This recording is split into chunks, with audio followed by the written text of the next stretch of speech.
अब आगे बढ़ते हैं। भारत की राजधानी दिल्ली से 7,552 किलोमीटर दूर हांगझाऊ में भारत ने जो इतिहास रचा, उसकी गूंज आज दिल्ली के मेजर ध्यानचंद स्टेडियम में भी सुनाई दी। 107 पदक विजेताओं को आज देश की तरफ से प्रधानमंत्री मोदी ने धन्यवाद कहा और खेल में भारत के बढ़ते प्रभाव पर फख्र भी जताया। एक अभिभावक के तौर पर प्रधानमंत्री मोदी ने हमेशा खिलाड़ियों को प्रोत्साहित किया। आज जब भारत ने एशियन गेम्स 2023 में 107 पदक जीतकर कीर्तिमान स्थापित किया, तो इसके पीछे सरकार का काम और जिम्मेदारी और प्रधानमंत्री मोदी की खुद की दिलचस्पी पर्सनल लेवल पर बहुत मायने रखती है। एशियन गेम्स में भारतीय खिलाड़ियों ने जब भी परचम लहराया, प्रधानमंत्री मोदी ने ट्विटर पर अपने ट्वीट के जरिए खिलाड़ियों की प्रशंसा की। पूरे एशियन गेम्स के दौरान प्रधानमंत्री मोदी ने कुल 111 ट्वीट किए। प्रधानमंत्री मोदी का एक एक ट्वीट खिलाड़ियों के लिए प्रेरणा का काम कर रहा है और करता रहा। पीएम मोदी सिर्फ ट्वीट पर ही नहीं रुके, आज वो खिलाड़ियों के बीच पहुंचे। आपने जो पराक्रम किया है, जो पुरुषार्थ किया है, जो परिणाम दिया है, उसके कारण देश के हर कोने में एक उत्सव का माहौल है। 100 पार की मेडल टैली के लिए आपने दिन रात एक कर दिया। एशियन गेम्स में आप सभी खिलाड़ियों के प्रदर्शन से पूरा देश गौरव की अनुभूति कर रहा है। और ऐसा नहीं है कि प्रधानमंत्री ने सफलता मिलने के बाद खिलाड़ियों और खेल के महत्व पर बात की हो।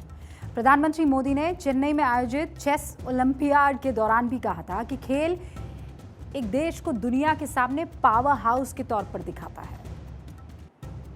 अगर मैं आज भारत की स्पोर्ट्स पॉलिसी की बात करूं, तो खेल के क्षेत्र में टॉप्स यानी टारगेट ओलंपिक पोडियम स्कीम और खेलो इंडिया जैसी योजनाएं इसी सोच के साथ काम कर रही है और इसके नतीजे भी हम लगातार देख रहे हैं। नए भारत का युवा आज शतरंज के साथ हर खेल में कमाल कर रहा है। ये तो प्रधानमंत्री ने 2022 में अपनी बात को रिपीट किया था। असल में ये बात वो 2017 से करते हुए आ रहे हैं, जब खेलो इंडिया की शुरुआत हुई थी। प्रधानमंत्री ने जो कहा उसको कर दिखाने में खिलाड़ियों ने जी तोड़ मेहनत की। इसके साथ सरकार ने भी अपनी तरफ से सुविधा देने में कोई कसर नहीं छोड़ी। बीते 9 साल से सरकार की तरफ से एक सिस्टम तैयार किया गया। खिलाड़ियों ने सरकार से मिल रहे प्रोत्साहन का इस्तेमाल करके खुद को विश्व पटल पर मिलने वाली चुनौतियों के लिए तैयार किया और तब जाकर 107 बार चीन के हांगझाऊ में तिरंगा शान से लहराया। अब आप पूछेंगे कि भारत की सरकार ने खेल को बढ़ावा देने के लिए आखिर किया क्या ऐसा? तो लीजिए आंकड़े दे देती हूं। सरकार ने इकतीस जनवरी 2018 को खेलो इंडिया की शुरुआत की थी।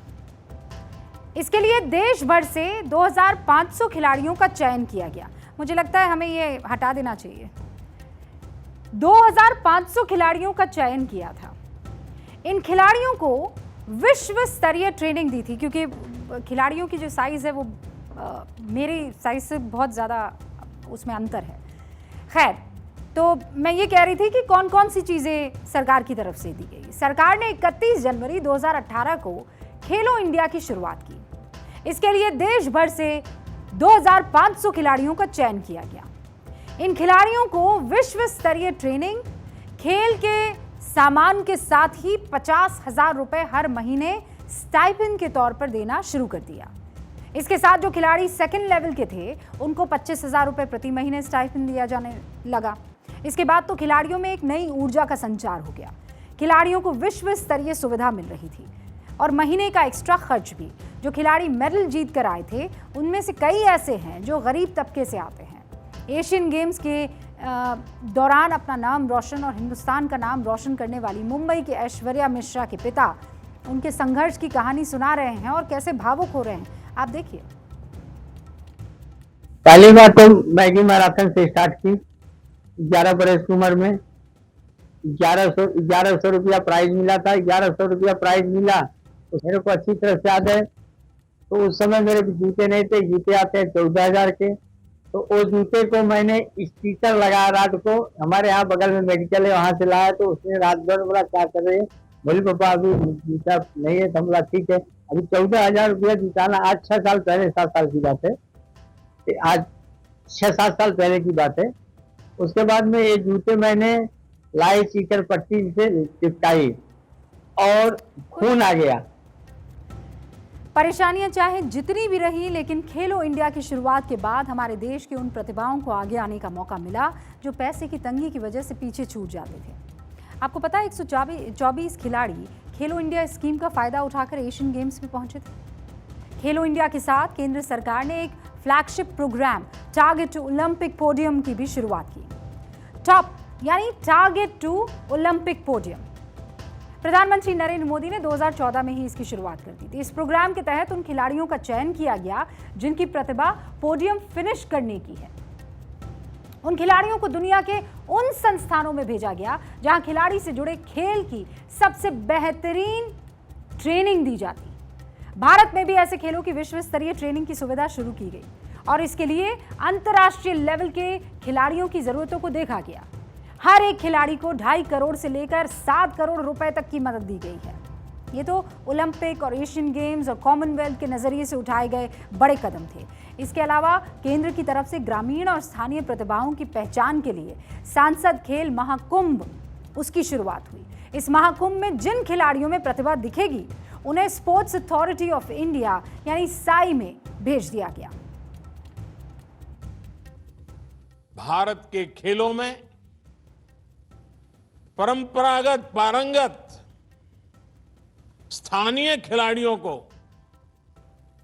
ये खेल महाकुंभ नई उड़ान का अवसर देंगे।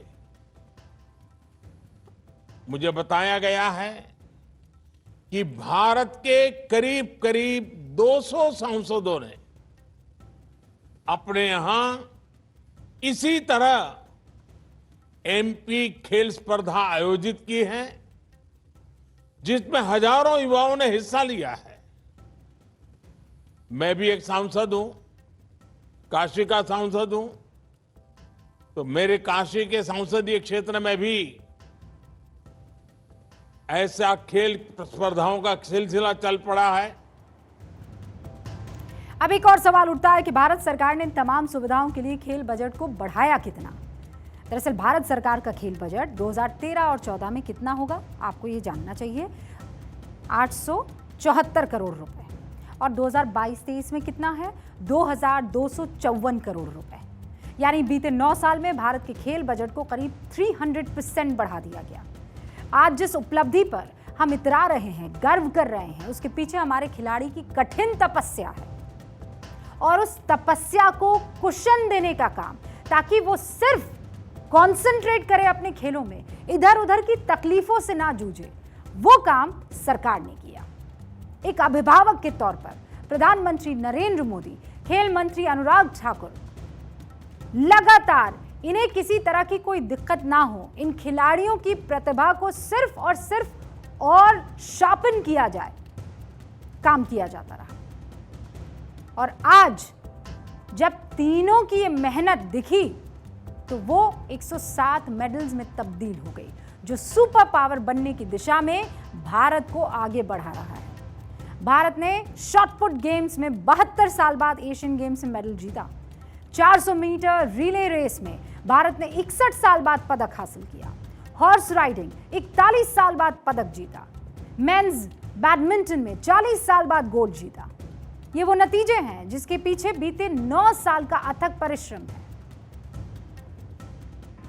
20 इवेंट तो ऐसे थे जिनमें आज तक देश को पोडियम फिनिश मिली ही नहीं थी।